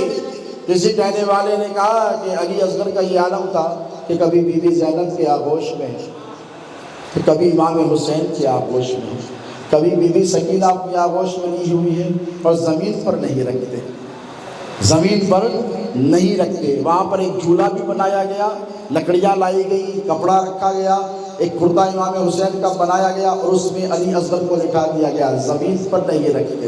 عارفین نے کہا اس میں ایک حکمت تھی، پوچھا کیا تھی؟ تو کہا علی اصغر کی عمر 6 مہینے کی ہے، ادھر اسماعیل کی عمر بھی 6 مہینے کی تھی۔ ادھر علی اصغر کی عمر 6 مہینے کی ہے، ادھر اسماعیل کی عمر بھی 6 مہینے کی تھی، ادھر پانی کی ضرورت تھی۔ بی بی حاجرہ ادھر سے ادھر، ادھر سے ادھر بھاگ رہی ہے، صفا سے مروہ، مروہ سے صفا، صفا سے مروہ۔ اب جان پہ بنائی ہے، کس پر؟ اپنی بات کو اختتام کی طرف لے جا رہا ہوں۔ اب جان پہ بنائی ہے، اب اگر پانی نہ ملے تو اسماعیل نہیں بچیں گے، بی بی ہاجرہ جان گئی کہ مان گئی کہ اگر اب پانی نہیں ملے گا تو اسماعیل کی جان نہیں بچے گی۔ ابراہیم خلیل اللہ نے میرے حوالے کیا ہے، اور اللہ نے حکم دیا وہاں چھوڑ کر آؤ ابراہیم جو وادی غیر ذی زرع ہے۔ ابراہیم خبردار، خطرہ نہیں ہونا پانی کا وہاں پہ۔ تو ابراہیم نے یہ نہیں کہا کہ مولا کیسے سروائیو کیسے کریں گے، کیسے؟ ابراہیم نے کہا ٹھیک ہے مولا، جیسے تو نے کہا تھا چھری چلاؤ تو کیا ابراہیم نے سوچا تھا؟ جیسے تو نے کہا تھا آگ میں کودو تو کیا ابراہیم نے سوچا تھا؟ ٹھیک اسی طرح تو نے کہا وادی غیر ذی زرع میں چھوڑ دیا، مکے میں لائے چھوڑ دیا، پلٹ کر دیکھا، جائزہ لیا، پانی تو نہیں ہے نا، کہیں نافرمانی تو مجھ سے نہیں ہو رہی ہے، ہر طرف دیکھنے لگے، گھومنے لگے۔ بی بی ہاجرہ کہنے لگی ابراہیم کیا کر رہے ہو؟ تو کہا میں دیکھ رہا ہوں کہیں پانی تو نہیں ہے یہاں پہ۔ سوال یہ پیدا ہونا چاہیے تھا کہ پانی ہے تمہارے لیے دیکھ رہا ہوں، نہیں پانی نہیں ہونا چاہیے، یہاں پانی کا خطرہ نہیں کہنا چاہیے، اس لیے کہ یہ ابتلا ہے، یہ آزمائش ہے، یہ امتحان ہے، اور اے ہاجرہ اس امتحان میں تم کامیاب ہو گئی تو تمہاری ظلم سے، تمہارے رحم سے اللہ خاتم النبی محمد رسول اللہ کو پیدا فرمائے گا۔ جتنا بڑا امتحان اتنا بڑا انعام۔ اسکول کا پڑھنے والے کو ڈاکٹر نہیں کہتے، ڈاکٹر صاحب بیٹے عمران صاحب پوچھئے، میڈیسن پڑھنا پڑتا ہے MBBS، 10 تک پڑھنا، انٹرمیڈیٹ پڑھنا، پھر MBBS کرنا، پھر ماسٹرز کرنا، تب جا کے ایک بڑے ڈاکٹر کہلاتے۔ اتنے سال کا امتحان دیے تو ڈاکٹر بنتے، انجینئر بنتے، عالم بنتے۔ تو ٹھیک اسی طرح انعام اتنا بڑا ہے کہ جس کے صدقے ساری کائنات پیدا ہوئی ہے۔ تو اللہ نے امتحان میں مبتلا کیا ابراہیم کو۔ پہلا امتحان آگ میں ڈال کر لیا، دوسرا امتحان چھری چلوا کر لیا، تیسرا امتحان 6 مہینے کے حضرت اسماعیل ذبیح اللہ کو کہا چھوڑ کر چلے جاؤ، چھوڑ کر چلے گئے۔ اب پانی ختم ہوا، بے چینی بے قراری بڑھی۔ ذرا دیکھو اقبال نے ایسے ہی کہا تھا، بہت ہی سادہ و رنگین ہے داستان حرم، نہایت اس کی حسین ابتدا ہے، ابتدا ہے نہایت۔ اور ابتدا کو دیکھو کہاں شروع ہوئی اور کہاں قربانی ختم ہوئی۔ فدیناہ بذبح عظیم، ہم تمہیں ایک ذبح عظیم عطا فرماتے ہیں، وہ ذبح عظیم دراصل میرا حسین ہے، میرا حسین ہے۔ اب ادھر اسماعیل بے چین بے قرار ہو گئے، پیر رگڑ دیا زمین پر۔ بی بی ہاجرہ نے دیکھا منظر، پانی کا فوارہ نکلا، ایسا پانی کہ اگر روکا نہ جاتا تو سیلاب آ جاتا۔ سارے کے سارا مکہ، آبادی کا تصور نہیں تھا جس وقت ہاجرہ اور اسماعیل تھے، تیسرا کوئی نہیں تھا، یہ دونوں تھے۔ ابراہیم آتے کبھی کبھی ارض مقدس سے ملاقات کر کر چلے جاتے۔ اب جب دیکھا کہ سیلاب برپا ہو رہا ہے تو بی بی ہاجرہ نے کیا کہا؟ زم رک جا، پانی رک گیا۔ اللہ نے پانی عطا کیا، کیوں؟ اسماعیل کی جان کے لیے پانی ضروری تھا۔ اب حسین اگر چاہتے ٹھوکر مارتے یا علی اصغر کو زمین پر لٹھاتے، اور علی اصغر کی پیاس تمہاری نگاہوں کے سامنے ہے، ہر تھوڑی دیر کو میرے آقا حسین آتے اور اس زبان کو نکالتے اور چوس کر چلے جاتے۔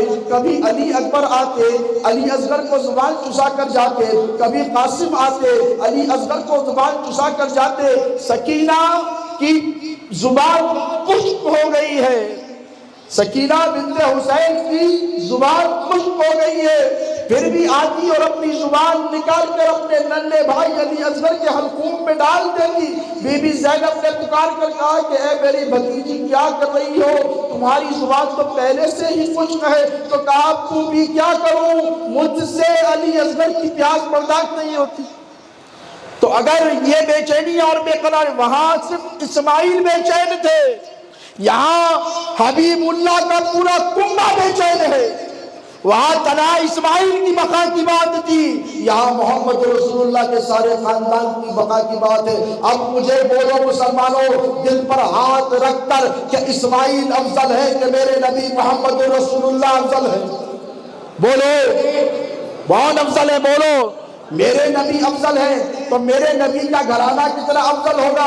امام حسین نے وہ منظر دیکھا کہ یہ بھی 6 مہینے کے میرے جد اعلیٰ بھی 6 مہینے سے کہا علی اصغر کو زمین پر نہ لٹانا، اس لیے کہ اگر یہ زمین پر لیٹے گا یہ بھی اسماعیل کی طرح پیاسا ہے، پیر رگڑ دے گا تو اور ایک زمزم یہاں سے نکل جائے گا۔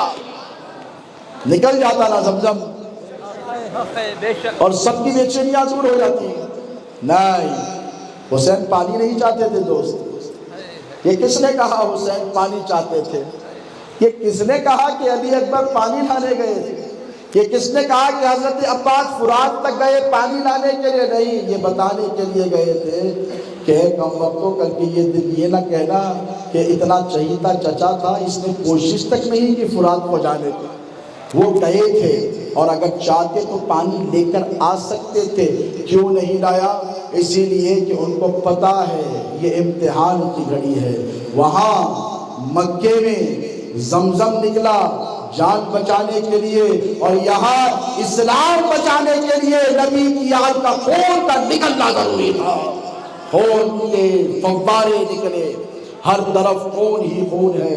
میرے آقا چاہتے تو کیا بچا نہیں سکتے اپنی اہل بیت کو؟ یقیناً بچا سکتے تھے دوستو۔ کیوں نہیں بچایا پتہ ہے؟ اسی لیے کہ اگر یہ قربانی نہ ہوتی نا تو اسلام نہیں بچا ہوتا۔ یزید کیا کر رہا تھا پتہ ہے آپ کو؟ ایک بات سنا کر اپنی بات کو ختم کروں۔ جمعے کی نماز ہوتی ہے نا، بنو امیہ کا دور کیسا تھا پتہ ہے آپ کو؟ جمعے کی نماز تب تک پڑھیں گے آپ، عصر کے پہلے تک، لیکن بنو امیہ کا وہ دور تھا، یزید کے باپ دادا کی بات کر رہا ہوں، کہ یہ دور تھا کہ مغرب تک جمعے کی تقریر چلتی تھی، اور اس تقریر میں مولائے کائنات شیر خدا کو گالیاں دی جاتی تھی۔ اگر کوئی اٹھ کر ٹہر کر اعتراض کرتا تو اس کی گردن مار دی جاتی۔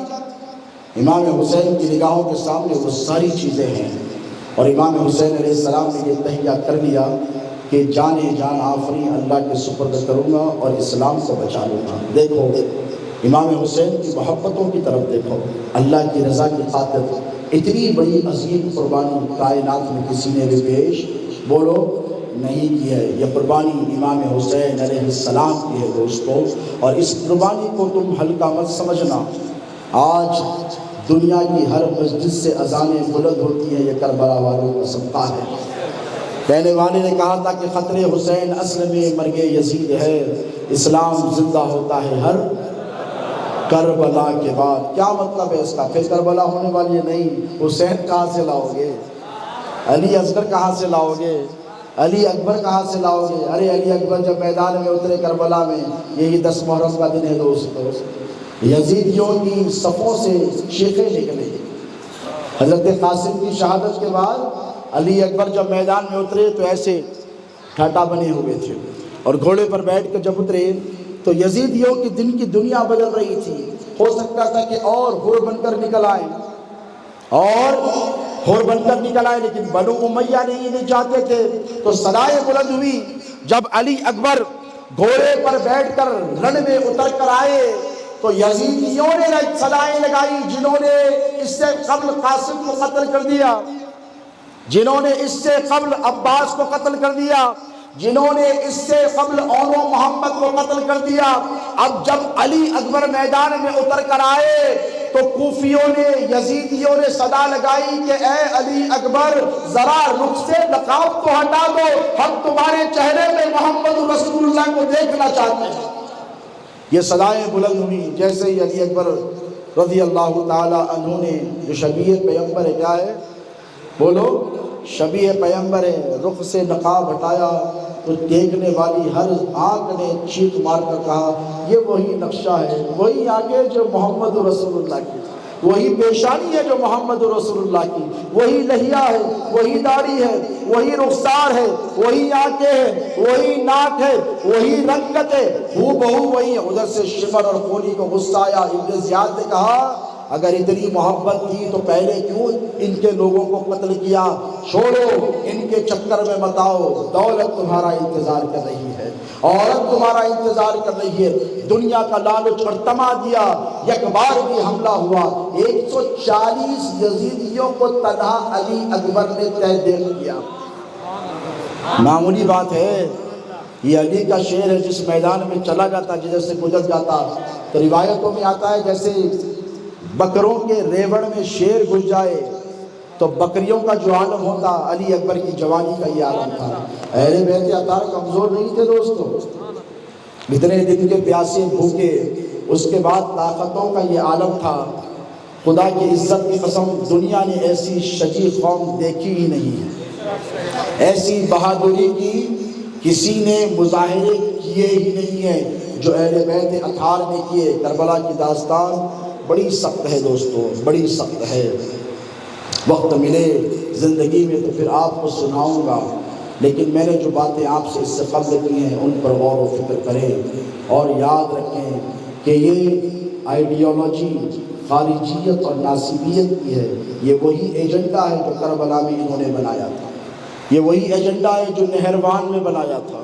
یہ وہی ایجنڈا ہے جو صفین میں بنایا تھا. وہ کیا دنیا یہ نہیں چاہتی, شیطان اور شیطانی قوتیں یہ نہیں چاہتی کہ تمہارے دل میں اہل بیت کی محبت رہے. ان کو پتہ ہے یہ رہے گی تو نجات لازم ہے, یہ رہے گی تو جنت تمہاری پکی ہے. اسی لیے اس محبت کو نکالنے کے لیے یہ کوشش کر رہے ہیں. کربلا رہتی دنیا تک پیغام دیتی رہے گی.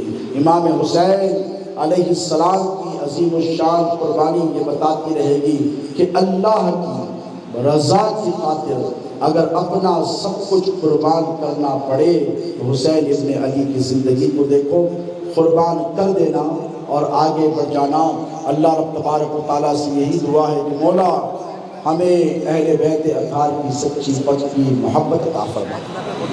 ہاں ایک بات جو میں بھول گیا, اللہ جزائے خیر دے عظیم قاضی کو ہمت ہے, بہت زبردست بات ذہن سے نکل گئی تھی, تھکا ہوا ہوں.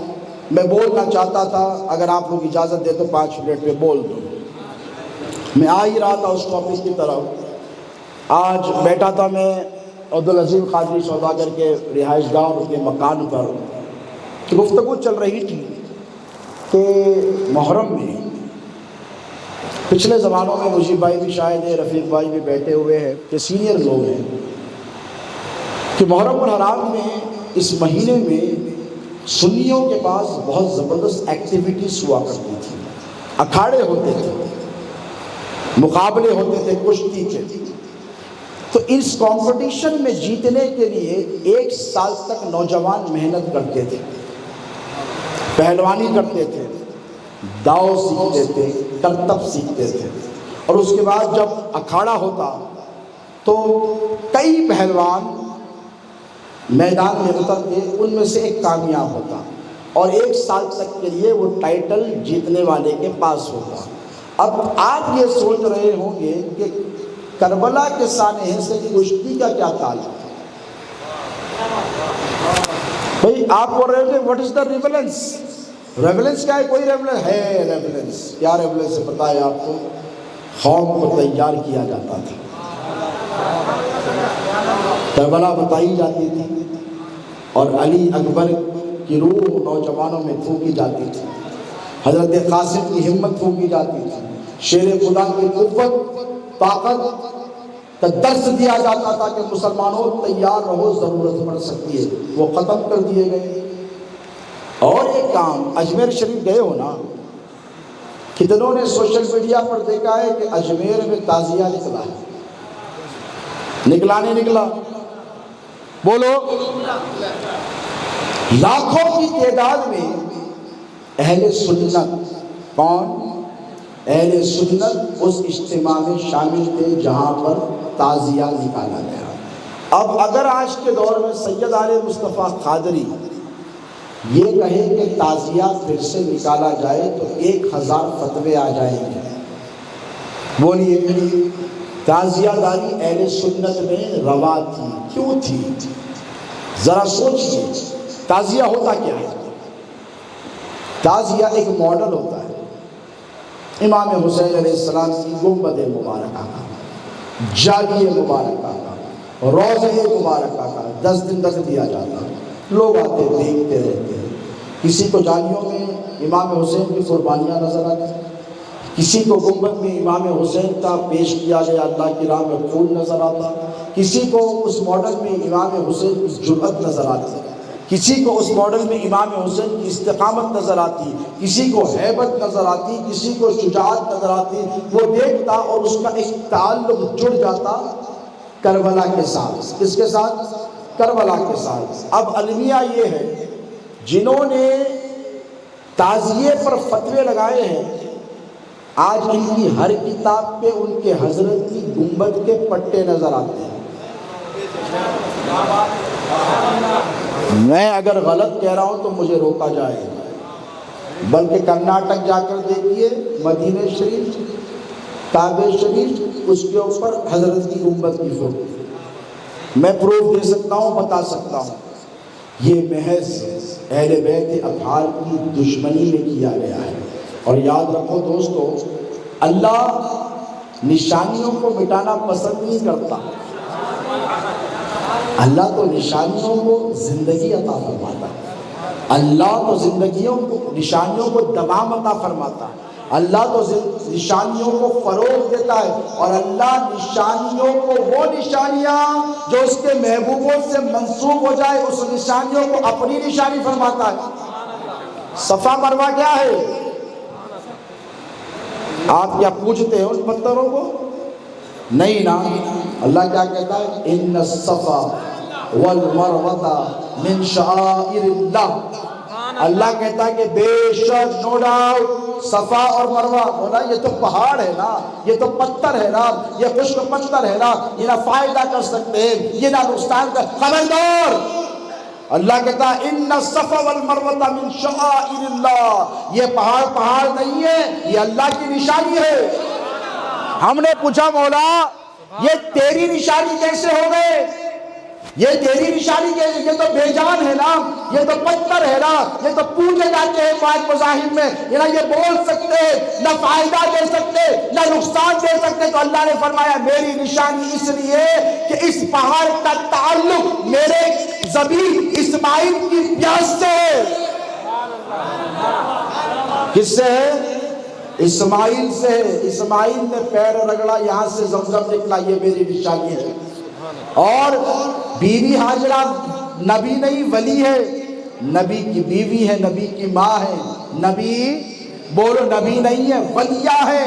تو ایک ولی کا تعلق اس پہاڑ سے ہو گیا، اپنے بیٹے کی محبت میں دوڑ نہیں ہے، یہاں سے وہاں، وہاں سے وہاں۔ اللہ کو یہ ادا اتنی پسند آئی، میری مرضی، میری رضا پر تو وادی غیر ذی زرع میں آئی، آزمایا گیا، آزمائش میں پوری اتری، اے حاجرہ کامیاب بھی ہو گئے۔ اب سن حاجرہ، صبح قیامت تک اس پتھروں کو تیرا رب اپنی نشانی قرار دے گا، اس وقت تک حاجیوں کا حج مکمل نہیں ہوگا جب تک تیری طرح وہ یہاں پر دوڑ نہیں لیتے۔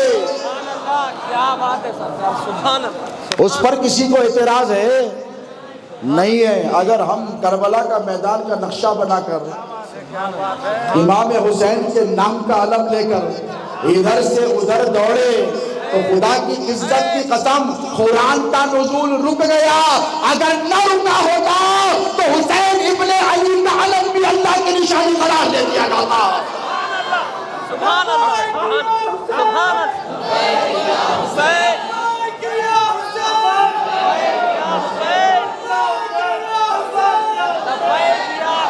حکمتوں کو سمجھو، حکمتوں کو۔ ابھی عبدالعلیم قادری سوداگر ہے، حج کو جا کر آئے ہیں، گزشتہ سال عظیم قادری بھی جا کر آئے، ہمارے واجد انصاری صاحب بھی جا کر آئے۔ حاجیوں سے پوچھو جب حج کو جاتے ہیں کیا دیکھ کر آتے ہیں؟ اللہ نظر آیا؟ نہیں، اللہ کی نشانیاں نظر آئی، کعبہ نظر آیا، حجر اسود نظر آیا، حجر اسود کو چوم کر آئے، کیا ہے؟ میں نے کہا پتھر ہے۔ کیا ہے حجر اسود؟ حضرت عمر فاروق رضی اللہ تعالیٰ عنہ ایسے گئے دولت خلافت میں، حضور کی وصال کے بعد چوما، چھوڑ دیا، اور چھوڑ کر پتھر کی طرف دیکھ کر کہا تو صرف پتھر ہے، اور کہا نہ تو فائدہ پہنچا سکتا ہے نہ نقصان۔ اور سن، میرے نبی نے تجھے نہ چوما ہوتا تو عمر ابن خطاب تجھے ہاتھ میں نہیں لگاتا، لیکن چوما۔ کیوں چوما؟ نبی نے چوما. اور نبی نے کیوں چوما؟ کہاں سے آیا؟ توجہ ہے. کہاں سے آیا؟ جنت سے آیا، اس لیے چوما. ارے پتھر جو جنت سے آیا اسے چوما تو حجر اسود ہو گیا. ارے جو کربلا میں حسین کا روزہ ہے، جو جنت کا سردار ہے، اس کے روزے کے مولد کو چومے تو شرک کیسے ہو جائے گا؟